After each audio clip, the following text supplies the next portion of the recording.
Let's argue.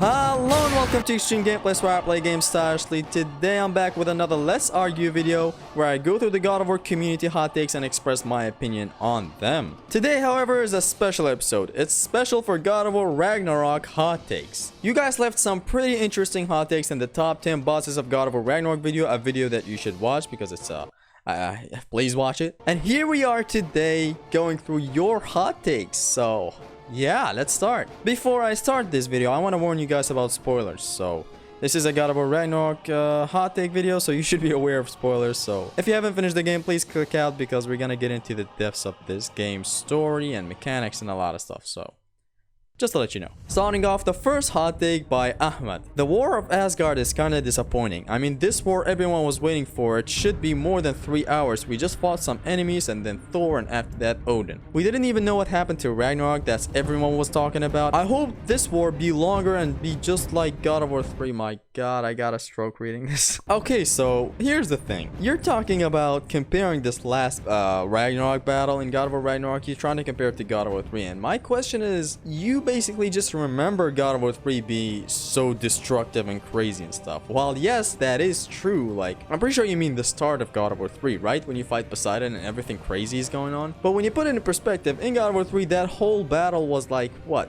30 minutes? And this, no, let's get back to this Ragnarok, the whole battle, sorry, in Asgard, and how it wasn't disappointing in my opinion. Because for me, you see, it did everything it needed to do. Everything just gets in there. It's like, I didn't know how they would handle Kratos running towards Asgard, and they handled it perfectly well in my opinion. I don't know, they just get in there and the whole armies and everyone is fighting at the same time. Jormungandr gets in, and I don't know, I liked it. I mean, sure, everything can be better like after watching something, but then again, that's with everything. I personally really liked it. Like, it should have dragged on for a little longer, maybe 10 more minutes, but it wasn't actually disappointing. I wouldn't say it was disappointing or, you know, bad in any way. Could have been better, yeah, but that's with everything. Like, everything in this world can be better, but yeah, I don't really agree with this take, but I see where he's coming from. I guess he wanted a longer kind of battle going on and stuff, but I still really love it. Like, it focused on Thor, Odin, you get through some enemies here and there, some Valkyrie showcase, and it wasn't that bad. Like, you can't have it as crazy as God of War 3, you know, that game's scale, and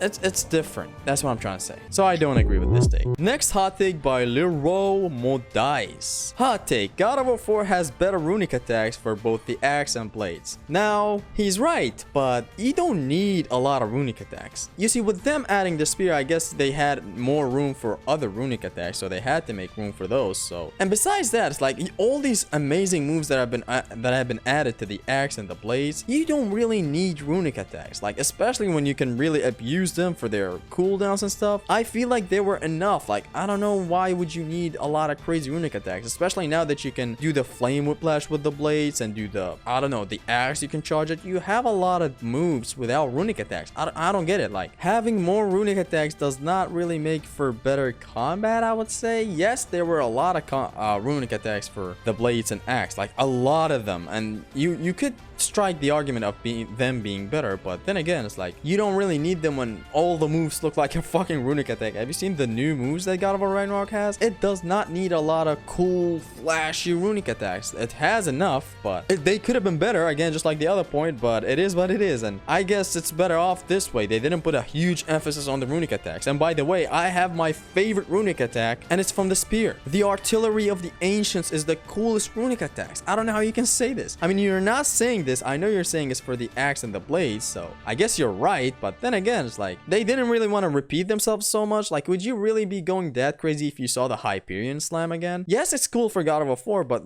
why would they bring it back? But hey, it is what it is. Like, I mean, I agree with you about the axe and blades. They had, I wouldn't say better, but cooler looking runic attacks, but I don't really care about runic attacks that much, so I don't know. I guess I agree with this take, but it doesn't mean that Ragnarok's runic attacks look bad or anything. So yeah, let's move on to the next hot take. Next hot take by Alex Alexandru. Hot take: the arms of Sparta from Ghost of Sparta are better than the Draupnir spear from the Draupnir of War.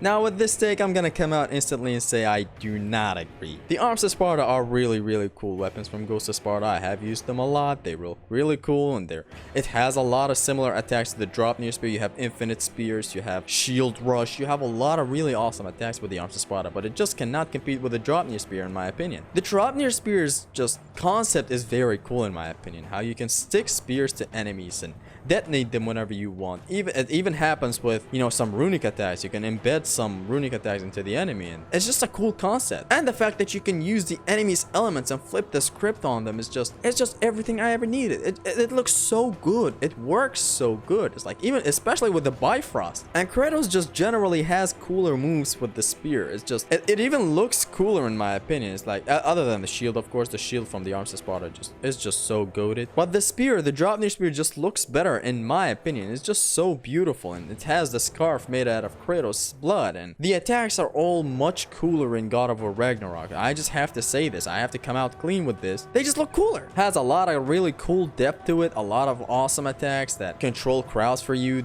One of the best evade attacks ever, like I would say. It just has a lot of really awesome stuff going on for it. That's why I prefer the Draupnir spear over the arms of Sparta. That's basically about it for my opinion, so I don't really agree with this hot take. It is the point of a hot take. Not a lot of people might agree with it, but hey, it is what it is. Next hot take by Gary Lazar. Hot take: the real Tyr shouldn't be a side quest. It would have been better for a fake Tyr plot twist if we learned that the real Tyr was dead all along. Now, the actual sin in here is that Tyr did nothing really when you found him. He never talked about his past. He never got the memory of him remembering Kratos or anything again. It's just nothing happened about that whole plot twist with him. It's just you find him and nothing happens. Now, back to your hot take. I actually agree. He should have been dead, I guess. That would have made the weight of Odin being Tyr way better. Because like then you would be like, okay, Tyr is this awesome guy from all these panels that we saw in God of War 4, and we never get to meet him. He's dead. Maybe next game, maybe this, that, the third. But you just find him, and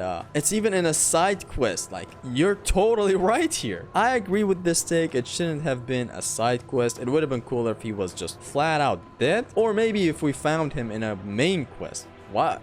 I don't get it. Anyways, I agree with this take. Let's move on to the next hot take. Next hot take by Who's Let? Nobody asks why Slet. Hot take: I don't understand by now why most of the barehand combat was removed from Ragnarok. I loved the evade R1 and the punch, the cancels that you do with it, and it was removed for what? And this game was directed by a combat designer. I expected more depth, not withdrawing attacks. Now, this has also been something that I've been thinking about for the past couple of days, and it's that why? It's like, yes, yeah, the spear is much better than 2018's barehanded combat, but why remove the combat? I'm not asking for a combat tree for the barehanded. Like, okay, maybe you want us to use the spear more, but then again, the barehanded mode should have had more moves. As this fine gentleman is stating right here, it should have had at least the forward evade attacks. In my opinion, it should have even had the pause attacks, because those were really cool. They had some depth to them. You had iframes while doing this attack, and it was cool in God of War 4. And if they weren't going to go that far with having some pause attacks with the barehanded mode, they should have at least had some hold attacks, like hold R1 or hold R2. Just have some more depth to it. It's like, I was thinking about it, and I'm like,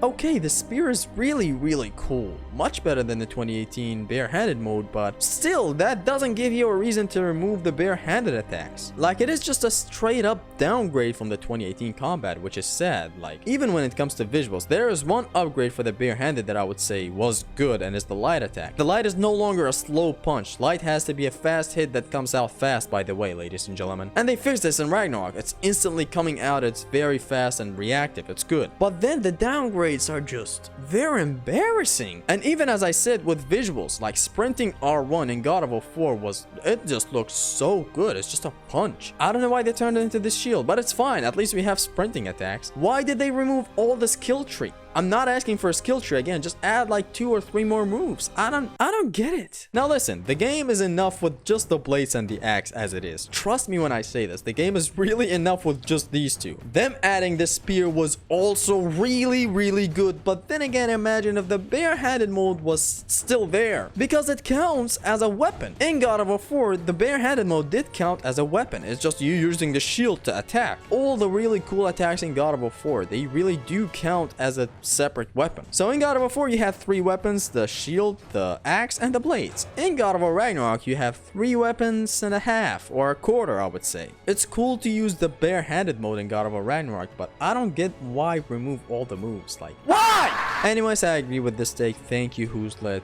for your hot take. This is not a hot take. I'm pretty sure it's a popular take, but I felt like including it because fuck! Next hot take by Sleepwa 2 Kerr. I'm pretty sure it's Sleepwaker. You edited this comment! You should be exiled! Hot take. The Norse saga should have been 3 games. Oh boy. The second game should have ended with Kratos killing Thor and Atreus leaving for Asgard. Stuff like summoning Hell's army and reuniting the elves should have been expanded on in the third game. Oh!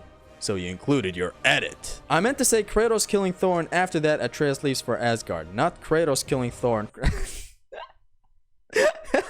Okay, so you're whoever hears this right now, you're either gonna hate my ass or love my ass. Not actually my ass, but you know, hate myself. Now listen, I'm gonna be coming out in the clear here. I'm pretty sure it was the better option to go with 2 games. People did love the upgrade to the combat, but then again, I'm pretty sure Santa Monica weren't really that confident with a third game of this same formula coming out in a couple of years. Especially in 2018 when they hyped up Thor. Like, how are you expecting them to come out with a game of Fimbulwinter, for example, and it just ends in a cliffhanger? People would be hyped for Ragnarok. Again, that would be crazy, but then again, people can only take so much. I truly believe it was the better choice to go with 2 games because they kind of captured all I needed in this game. I know I care so much about combat and I do care about the story, but like I love the story. It wasn't rushed in my opinion. Like, how much depth do you need for characters? I don't really understand this whole argument of this guy needed to be expanded upon. Like,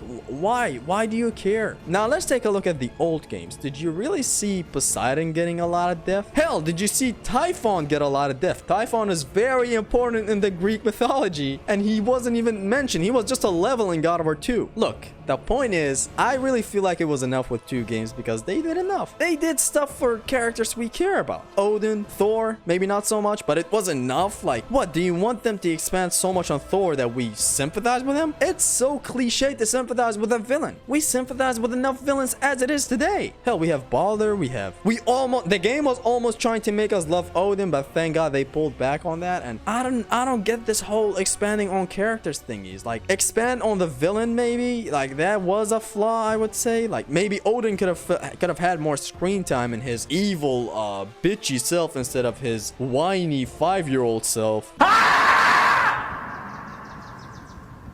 But I mean, then again, it's fine with me. Is expandation a word? The expandism was enough in my opinion because you don't really want to expand on a lot of characters because then your story would feel like it's dragged out. They're expanding on important characters like Kratos. This is God of War. God of War! God of War! They never expand on a lot of characters. Did you see Pandora get a lot of character development? No, you just meet her for a couple of minutes, I would say, and then you talk with her prior to that in Hades, but then again, that's it. This is a God of War game. It expands on the most important characters. Yes, I would go as far as to say they focus more on the characters rather than the villains, which is, well, you interpret how you feel about that. I don't know, I feel good about that, but like, a villain should be explored, but I don't need to sympathize with him. If you explore a villain long enough, you start sympathizing with him. That happened with Baldur in this universe. Imagine if they really went in depth with Zeus, like, hey, why he imprisoned all the Titans was because one of the Titans was threatening Olympus and his mother. This Titan was really threatening Hera and he was threatening to choke her to death. Then you would kinda sympathize with Zeus. Like, this is what happens when you really expand on a lot of villains. This is a special type for villain. Now let's get back to the heroes. It expands on Kratos, on Atreus. You meet Angerboda quite a lot. It expands on Freya, Brock, and Sindri. I don't know, it's like these characters are getting the depth they deserve. Even like the dynamic between Kratos and Mimir. I don't really know why you want depth for all the characters in this whole thing. Like, Freya was introduced and he was just like your average Johnny Cage, as I said in my review. Make a Vanir god proud. What? Gave you his boat? Thor was talked about a lot in God of War 4, but then in this game you see his family side, and I guess that's just enough. He's been struggling a lot. What more do you want? And again, to wrap it all back to the whole argument of it should have been 3 games, like a trilogy and all that, people really wouldn't have the patience. Like there would be more people complaining about it if there was a cliffhanger. So they had to kind of wrap it up. Like, I'm sure the devs realized people will not be going that crazy for another game after this that is just still explaining the Norse mythology. It's not like the old days where people were enjoying Greece that much, you know. It's just nowadays people want things fast, and I don't think 2 games would have sufficed for that. So I definitely disagree with this take, but I definitely also see where you're coming from. So yeah, I took a long time rambling there. Let's move on to the next hot take. Next hot take by Iker Vega. Hot take: Freya joining the final battle against Odin was good because it finally gave her the chance to make Odin pay for everything he did to her. Also Freya and the Vanir. I know you didn't really like it for gameplay purposes, but I just loved it for story purposes. Also Freya is bae. No, listen, you fine gentleman right here before I choke this mic and make it clear for you. Freya is my bae. Mess with my waifu and I'll end your lifeu. Now that that's clear. Look, I didn't have a problem with Freya joining the fight story-wise, but combat-wise, it was fucky as shit. They could have remedied that. Maybe Atreus would have been knocked down and it would have been just you and Freya. Because look, I don't have a problem with 2 of you guys against 1. But when it's a 3-on-1, like, what the fuck is going on my screen? They could have really done something to that. Maybe Freya gets knocked the fuck away by Odin. Or maybe no, maybe Atreus gets knocked down somehow. Or maybe the spell stays for Atreus and he cannot free himself unless later something saves him. Or they could have remedied that. Gameplay is the most important thing here. And I'm not saying it got ruined. Like, hell, I gave Odin the 3rd spot in the top 10 boss fights. I didn't say it's ruined. That was just one gripe with the boss fight. Like, it gets too crowded and too messy, and that's what I hated about it. Also, it started looking really unfair. I know Odin calls it out, says 3-on-1, and then Mimir says, "It's don't forget me, old fucker. That was for Brock." I know, that's cool, but in reality, it is unfair and it is not fun. Like, makes Kratos really look really weak. Sorry, not weird. What the fuck? It makes Kratos look weak. I think we're gonna get touched to that on another hot take. I think it's the last hot take. I don't know. But it does really make Kratos look like a weakling fighting besides these guys. When it was a 2v1 against Baldur, it was much better because Kratos could shine there. He could show his true strength, but I'm running out of breath. It's good story-wise, but they could have fixed it for the gameplay's sake. Like, they could have made it a 2v1. Maybe Atreus is stuck somewhere, you're fighting besides Freya. Atreus joins him for the last maybe 30 seconds of the boss. Like, why not? Like, you maybe, it turns into a QTE section, and then you play as Atreus for like 10 seconds and you beat him with a QTE. A lot of stuff could have happened, but gameplay-wise, I didn't like the 3v1, and I don't agree with your take. I'm sorry. Next hot take by Mate Chiauta, or maybe Kiauta, or maybe Kwata. Hold on, this is Kyoata. Hot take: Furry. Why the fuck did I say furry? Fury remains the best.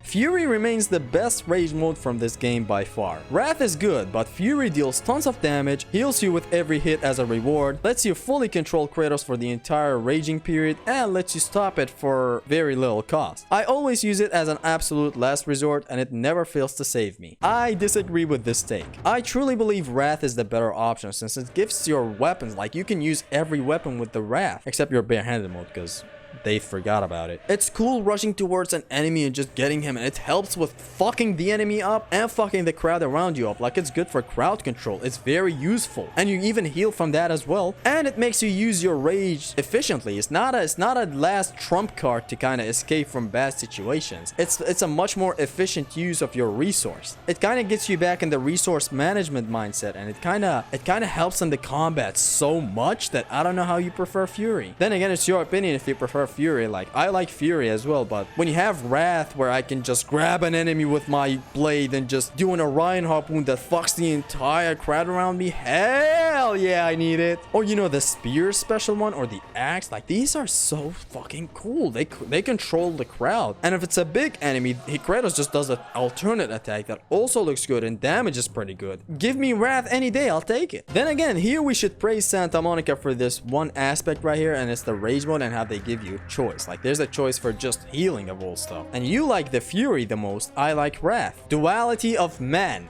Fury is a really nice concept. Of course, it's from God of War 4. You can even do the battering ram with it whenever you want, so that's good. But I can't choose it over Wrath. Wrath is just so...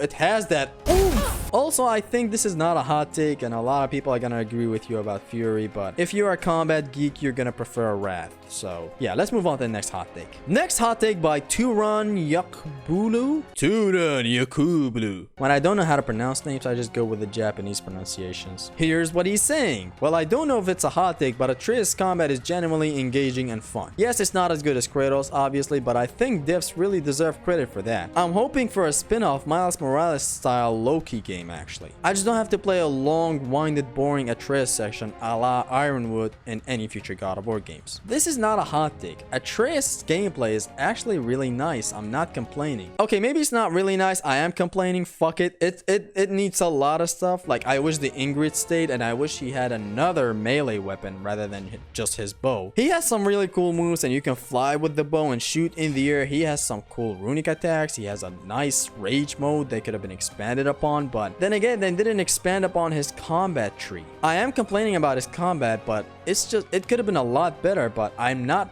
like hating it. It is good, and as you noted, it's not near as good as Kratos combat, but it is good. And if they ever make a spin-off Miles Morales style game, although I might buy it, I don't know, who knows. If they make that, I'm sure they will expand upon his combat, but I'm sure that's gonna be for the next 2 to 3 years. I don't know. He had a lot of boring sections, although I don't know, I didn't find them boring. On a first walkthrough, you really enjoy the story and stuff, but walkie-talkies suck. At the end of the day, they suck. That's just the truth of this world. And for your hope, I sure hope so as well, bro. I hope you get to play a game as Atreus without a lot of boring walkie-talkie sections. I really hope so, because his combat is good, but it is what it is. So this is not a hot take. A lot of people agree. Actually, even I agree. I like his combat, but it could have been a lot better if he just had another melee weapon, maybe. Like, maybe if he has his whip that he uses to grapple onto enemies Spider-Man style, maybe if he could use that for a lot more combat options other than just the bow. The bow is being used for both melee and for shooting, so I don't know how you went with just that. Ingrid was a cool addition, although I wish we could use it like as a melee weapon, but then again, I guess you couldn't have all of that in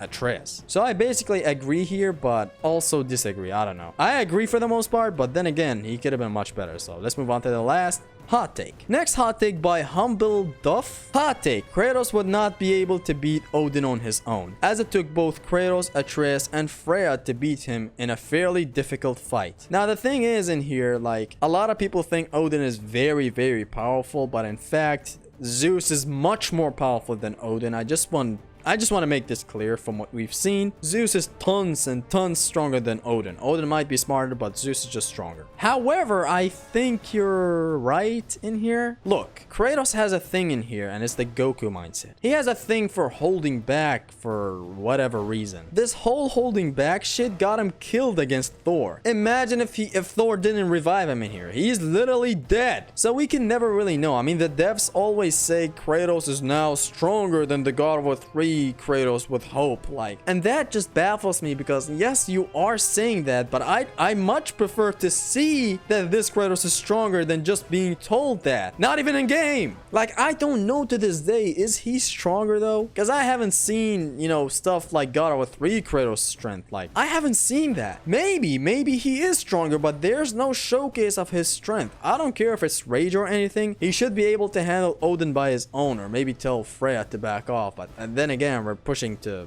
far territory here. I do believe he would have been able to beat Odin, but then again, that is again about the whole argument of Kratos' strength. The game favored story, but not Kratos' strength story, I guess. That's why it's a 3v1 in here. Like, who knows? Maybe Kratos would have been able to beat him alone. Who knows, really? But I guess with your hot take saying you think Kratos would not be able to beat Odin, I highly doubt it, because like, battles vary. Like, if Odin strangles Atreus and kills him in cold blood and fucks him up, like, Kratos is Kratos can kill 3 Odins at that moment. But if Kratos is there and he's holding back with Atreus and Freya, then sure, he could get careless and even die just like Thor's boss fight at the start of the game. So I actually do not agree with this take, but also see where you're coming from. Damn, I'm saying that for every single hot take. With that, we come to the end of today's Hot Takes Let's Argue video. Make sure to leave your hot take about God of War, everything God of War. The next episode is not going to be a God of War Ragnarok specific hot take video. So make sure to leave your hot takes in the comment. I'm not going to read any, I'm going to read all the comments, but I'm not going to react to them. I want to save all my reactions to the videos that I make for the Let's Argues. That's kind of been what I've been doing for a long time with Let's Argue videos. Anyways, I'm not going to waste your time any longer. Leave your hot takes, leave your opinion about the hot takes in this video if you can, if you have the time to. Tune into my live streams. I stream nearly every day. Tune into my videos that I